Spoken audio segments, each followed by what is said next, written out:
Okay, ready to start reading. Um, the book Coppelia. I'm going to be reading this book right here. It's called Coppelia, the Girl with Enamel Eyes, and that was the original title of the ballet. This was a story written by E.T.A. Hoffman, the same man who wrote the story of the Nutcracker, and then Leo Delibes, who was a Frenchman and a composer, put music to the story, and thus the ballet was created. So again, this is Coppelia, the Girl with the Enamel Eyes. The reason I like this version especially is because it has the musical pieces interspersed throughout, so you can tell which musical pieces they are go along with the text, and I love that. So anyway, I'm going to start reading it, and here it is.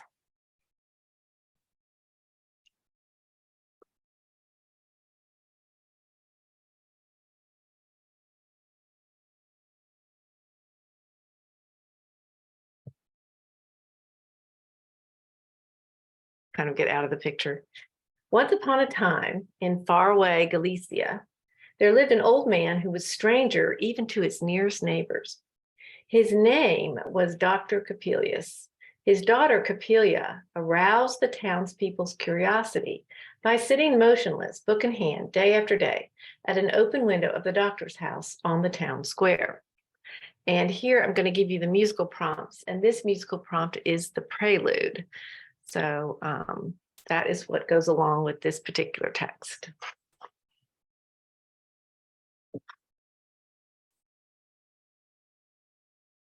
Do it like this, you can see the pictures. Now it happened that there was a young girl who had more reason to be curious about Coppelia than anyone else. She was the beautiful and spirited Swanhilda, who suspected the doctor's daughter of being her rival. More and more often, she had noticed that her sweetheart, Franz, would stop beneath Coppelia's window to gaze up at her and try to get her attention.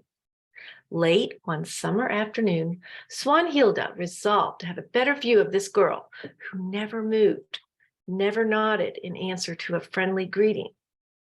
What, she thought, can Franz find attractive in such a face, so cold and wax-like? She went out into the square and began to dance, as if she were interested in nothing more than the joy of motion.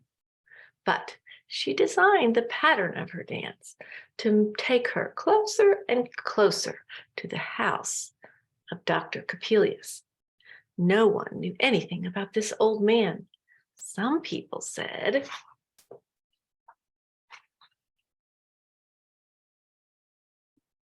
that he was an inventor. Others said he was a magician. Everyone shunned him as if he were an evil spirit. And here, the musical prompt is Swanhilda's waltz. As Swanhilda's waltzing steps took her nearer to her goal, she heard the sound of someone approaching. Quickly, she ran to the side of the square and found a place to hide.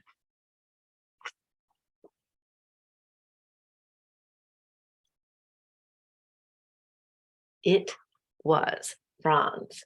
He went toward Coppelia's window as if he were being drawn by a magic spell. From where she stood, Swanhilda could see the shadowy figure of Dr. Coppelius standing in the semi-darkness of the alcove, behind the girl in the window. His hand was on her shoulder, and his gaze was fixed on the youth below. But Franz saw only the girl. Without making a sound, his lips formed the words, "Beautiful one, tell me that my love for you is not in vain." Coppelia nodded to him. She laid aside her book with one hand and with the other made a little gesture of greeting. Her movements were stiff and awkward, but to the enchanted youth, they were lovely. He blew her a kiss. Suddenly, Dr. Coppelius drew the curtain, shutting off his daughter from view. Swanhilda had seen it all, and she was as angry as she was sad. But she didn't want to be caught spying, so she ran from her hiding place and began to pursue a butterfly across the square.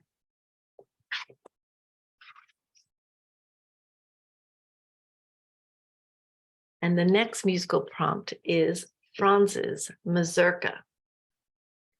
When Franz caught sight of her, he joined in the chase.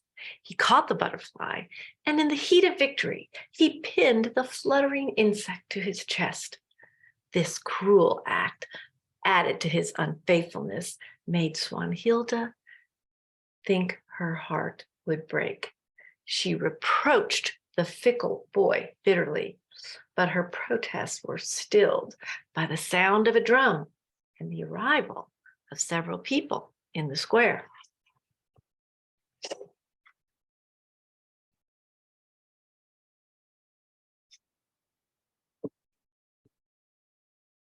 Soon the burgomaster entered the square, preceded by a young drummer whose spirited rolls and tattoos had announced their coming. The pair halted, and the drummer stepped back several paces, standing at attention. As the burgomaster began to read from a large sheet of paper which he carried. Hear ye, it is proclaimed that tomorrow will be a holiday to be called the Festival of the Hours. His Excellency, the Lord of the Manor, will present a new town clock to the town and a dowry to every couple who chooses this happy occasion to be their wedding day. Now, everyone thought that Franz and Swanhilda would be among the ones to marry on the holiday. But when Swanhilda was asked, she did not answer. Instead, she picked up a stalk of grain and held it to her ear, trusting in the old custom that said the grain would give her a message. It seemed to whisper, no. Swanhilda went to Franz and snapped the stalk in two before his eyes. And here the musical prompt is the Slavonic dance. With that sign, their engagement was broken. A dance began in the square, the Slavonic dance, but the rejected Franz did not join in. He strode away. The dancers remained until only a trace of sunlight was in the square.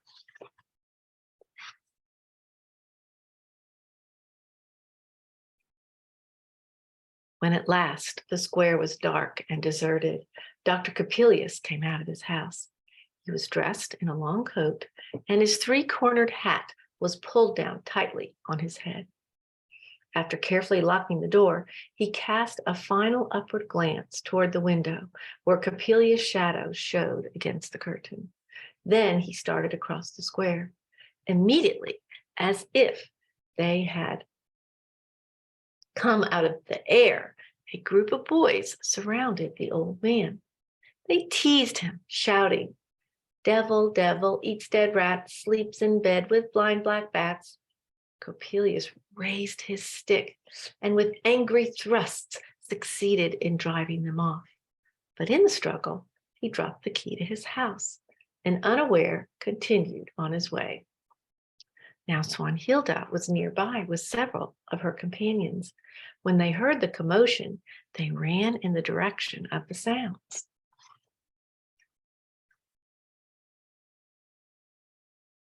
And here the prompt is the dance of the dolls, which is coming up shortly. The square was empty, but Swanhilda saw the key lying on the ground. "It is his," she said, pointing toward Dr. Coppelius's house. Picking up the key, she told her friends to follow her and led them inside, leaving the door ajar. A few moments later, Franz appeared, carrying a ladder. Rejected by Swanhilda, he was determined to speak to Coppelia. Suddenly, Dr. Copelius, having discovered that his key was gone, came hurrying back to his house. He caught a glimpse of Franz, then his eye lit upon his open door. Fearing the worst, he went inside. And the dance of the dolls continues. Swanhilda and her friends, so in the meantime, had entered a dimly lighted workroom. On pedestals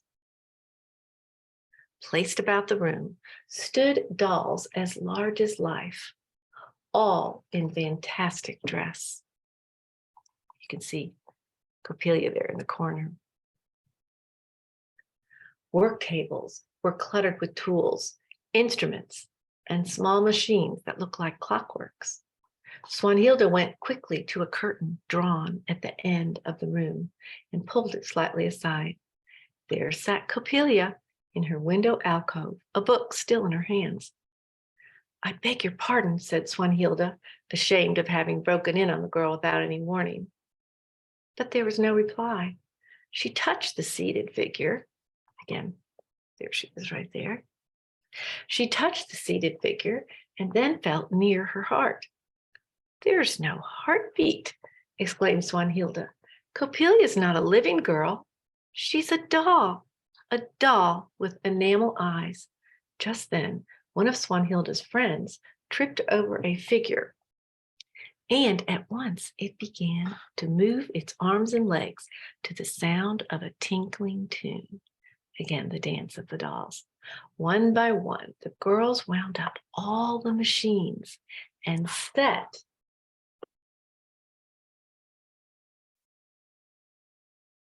Dance of the Doll continues as the musical prompt, and set the figures in motion.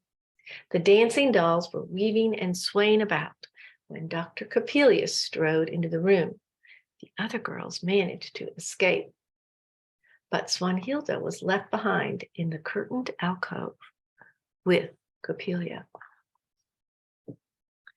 Dr. Coppelius quieted all his dolls, turning off their clockwork motions.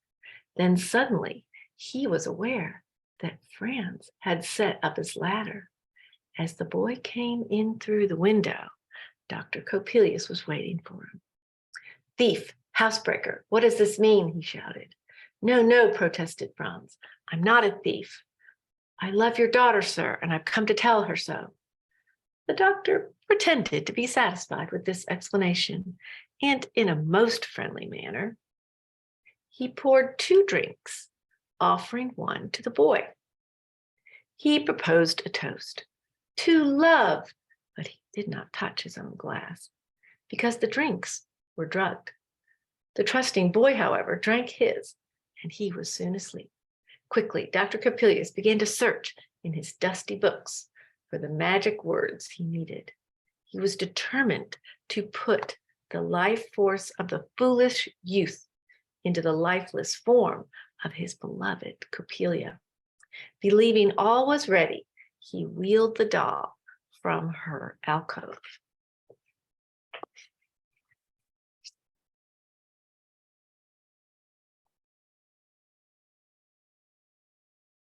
In his great excitement, the old doctor did not notice that the form before him was not Coppelia. It was Swanhilda. While she was hiding behind the curtain, she had disguised herself as the doll. The words from the magic book were spoken by Dr. Coppelius, and the false Coppelia began to move. She rose jerkily, then she stepped from her pedestal. Dr. Coppelius was beside himself with joy. "She comes to life," he whispered, as if he feared he might break the spell. Swanhilda slowly acted out the miraculous change. She opened her eyes and began to move about the room. She approached the sleeping Franz and shook him with all her strength. But Dr. Coppelius pulled her away and tried to hold her interest by offering her pieces of lace and silk. It did not work. Her movements became more and more violent. She moved so wildly about the room that she overturned all the figures and awakened her sweetheart. The old doctor, believing his spell had been broken, pushed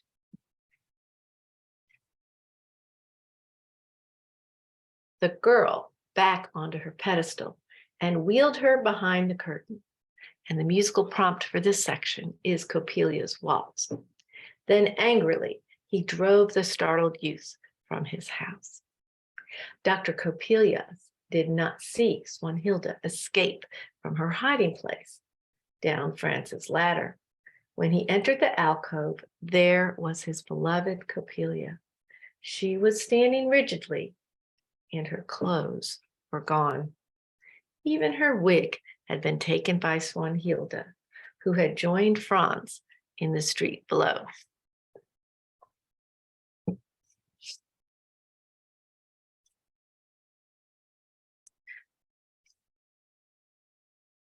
The next day brought the promised holiday and festival.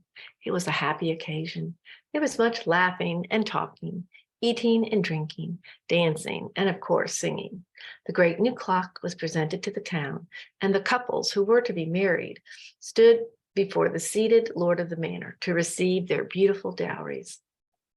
Franz had asked Swanhilda to forgive him for falling in love with a clockwork doll whose eyes were merely painted on.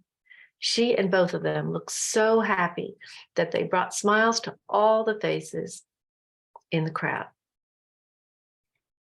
Only Dr. Coppelius was not in a festive mood.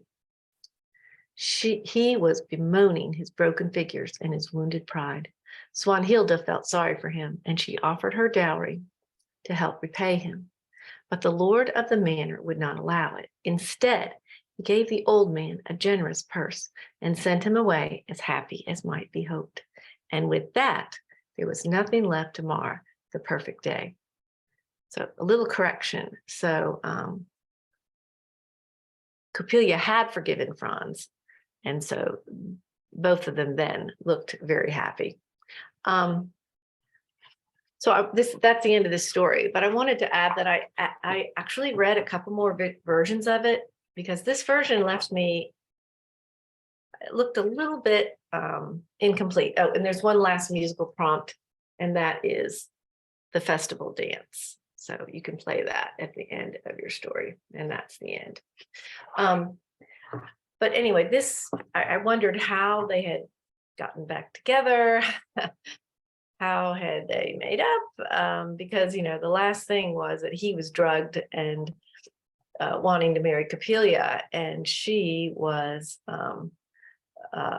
dressed up as Coppelia. So anyway, some of the other versions told that part of the story a little bit more completely, a little bit more to my satisfaction. But I wanted to show you the other versions I had, and I'll go from order, the ones I really liked.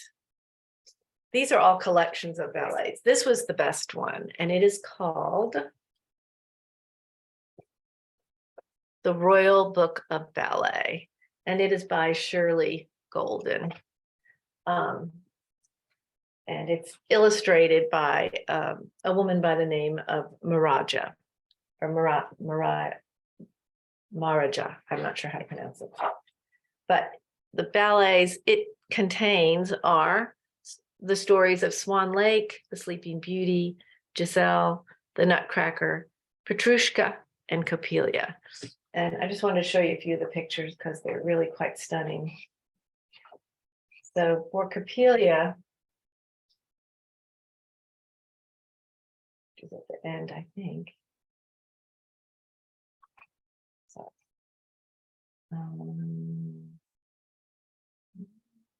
this is very good. Yes, here it is. It has very, very vivid, beautiful pictures. So you can see these right here. And there's a couple full page spreads as well, which are really nice.